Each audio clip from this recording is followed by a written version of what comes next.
Acting now on the motion of the Majority Leader for us to divide the House and vote on the motion to lay on the table, Secretary is directed to call the roll for nominal voting. Make of record the result. With 5 affirmative votes, 19 negative votes, the motion to table the motion of Senator Marcoleta is lost. Lost. Soto. Sorry, Senator Soto is lost. No, he said the motion to table the motion of Senator Marcoleta is lost. Patituloy ako, nalito dito. Mr. President, Senator Villanueva. if I may, Mr. President, and to go back to the first motion raised by Senator Marcoleta, if I may be allowed, Mr. President, to amend, Mr. President, the motion, Mr. President. The gentleman may proceed with the permission of Senator Marcoleta. Mr. President, adhering to the immediately executory decision rendered by the Supreme Court en banc on 25 of July 2025, which held, among others, the articles of impeachment are null and void ab initio, and that the Senate did not acquire jurisdiction over the same. I move to transfer the articles of impeachment in relation to case number 002-2011 entitled in the matter of the impeachment trial of Vice President Sara Zimmerman Duterte to the archives. I so move, Mr. President. On the motion of the Minority Leader, Senator Tito Soto, to lay on the table the motion of Senator Rodante Marcoleta. Is there any objection to the motion of the Majority Leader for the Senate? What is the pleasure of the Minority Leader? Mr. President, I move for a nominal vote. The chair has every intention of doing that, Your Honor. There is a motion to vote on the motion of Senator Soto to lay on the table the motion of Senator Marcoleta pertaining to the articles of impeachment vis-a-vis and in light of the Supreme Court decision of July 25, 2025. To explain, a yes, affirmative, or aye vote supports the motion of the Honorable Minority Leader, and it therefore means that we will not act on the motion of Senator Marcoleta today. A nay vote, a no vote, means that the motion of Senator Marcoleta will not be laid on the table and that we will act and vote upon it today. Senator Lacson? Later, we'll know the amendment. Senator Lacson, so that it's on the record, please. So you're only referring, Mr. President, to the motion to dismiss? No, motion to table. Just the motion to table. Just the motion to table, Your Honor, because we are not yet there. There being no objection, the motion is of the... Yes, Senator Zubiri. Yes, Mr. President, being a former Senate President and being former Majority Leader, I'd like to ask the audience to restrain from commenting or laughing, please. Well, we are in a, for me, it's a sacred place. It is in the august chamber of the Senate that we have decorum. May we ask for decorum from those who are watching within the plenary, Mr. President. Actually, they have been silent for the past 3.5 hours. So I would like to remind the people in the gallery to kindly respect the processes and procedures of the Senate and to avoid any claps, any jeering or comments so that we can proceed with roll call vote. Yes, with due respect, because I heard a lot of laughing after the poor gentleman from our good friend, Senator Lacson, asked only for clarification of the vote that will happen in a few seconds. Sergeant at Arms is so Just directed. proper decorum, because this is a very important vote and it's a very serious vote that will be taking place. Thank you. The Sergeant at Arms is so directed to kindly maintain order in the gallery. Acting now on the motion of the Majority Leader for us to divide the House and vote on the motion to lay on the table, Secretary is directed to call the roll for nominal voting. Roll call vote. The Honorable Senator Aquino. Senator Cayetano Alan. Senator Cayetano Pia. Senator De La Rosa. Senator Ejercito. Senator Estrada. Senator Gatchalian. Senator Go. Senator Antiveros. Senator Lacson. Senator Lapi. Senator Legarda. Senator Marcoleta. Senator Marcos. Senator Padilla. Senator Pangilinan. Senator Soto. May I register my vote, Mr. President? The Minority Leader may proceed. Thank you. Mr. President, the Supreme Court decision is now pending appeal. It is prudent to wait for the results rather than prematurely archiving, if not dismissing, because I know for a fact, once it is archived, it is dead. So what happens if the Supreme Court reverses itself? Clear and blatant errors are present in the ruling of the Supreme Court.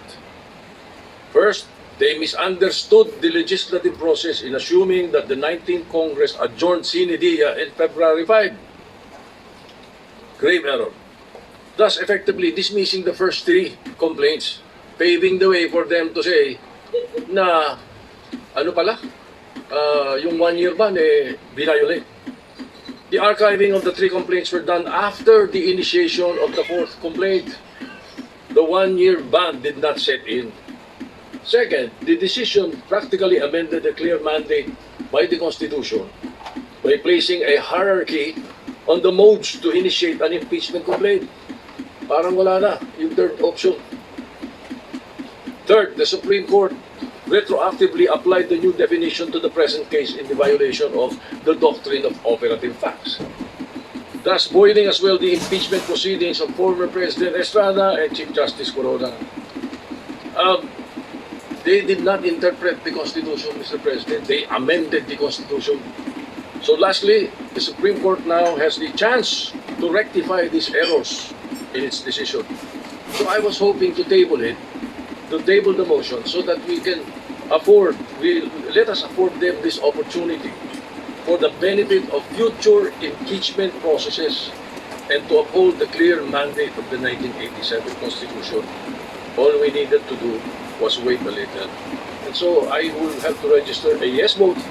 I know it will be a vote in the minority, but I've always voted in the minority in many issues in the Senate since 1992 up to the present. Always prayed I was wrong. Unfortunately, I was always right. My God have mercy on your decision. I vote yes. Noted. Secretary will please continue. Senator Tulfo Erwin, Senator Tulfo Ram, Senator Villanueva, Senator Villar Camil, Senator Villar Mar, Senator Zubir, Senate President Scudero.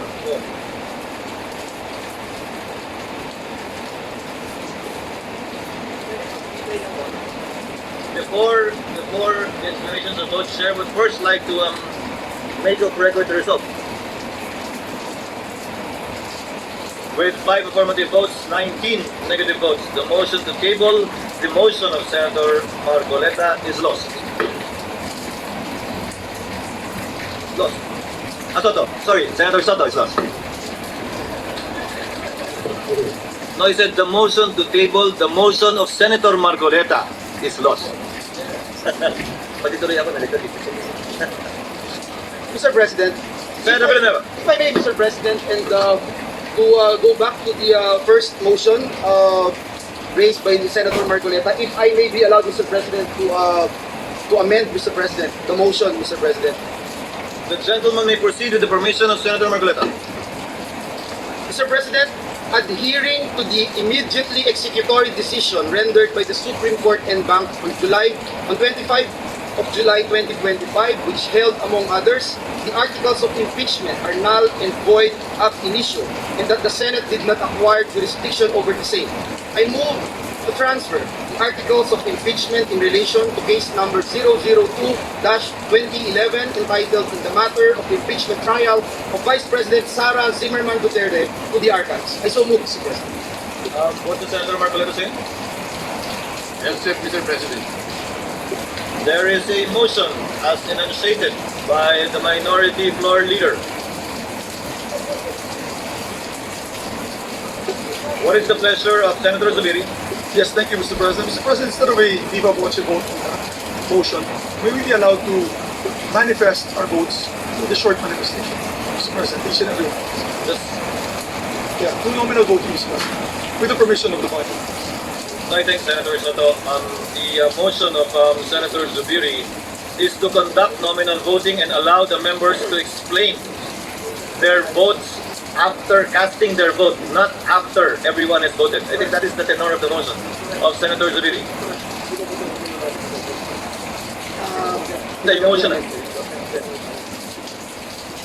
Mr. President, Majority Leader, Senator Marcoleta accepted the amendment of the Majority Leader.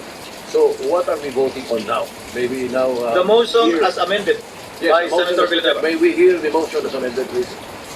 May the gentleman, Yes. the distinguished majority leader, Yes, kindly Mr. state President. once again for the record and benefit of our colleagues, the motion as duly accepted by Senator Marcoleta. Thank you, Mr. President. Adhering to the immediately executory decision rendered by the Supreme Court en banc on 25th July 2025, which held, among others, that the articles of impeachment are null and void ab initio and that the Senate did not acquire jurisdiction over the same, I move to transfer the articles of impeachment in relation to case number 002-2011 entitled In the Matter of the Impeachment Trial of Vice President Sara Zimmerman Duterte to the archives. I so move, Mr. President. Maybe register, would anyone from the minority or those opposing the motion would like to make a record their objection before so we can divide the House? Yes, Mr. President, I object and Thank you. ask for a nominal vote. Thank you. With the understanding, Senator Soto, that it is in accordance with the request of Senator Zubiri, that upon the name is called, the explanation of vote may be made, should they so desire. There is a motion duly objected to, as stated by the minority floor leader, to place into the to transfer to the archive the impeachment articles of impeachment in relation to the impeachment complaint against Vice President Sara Duterte. Secretary is directed to call the roll and proceed to nominal voting.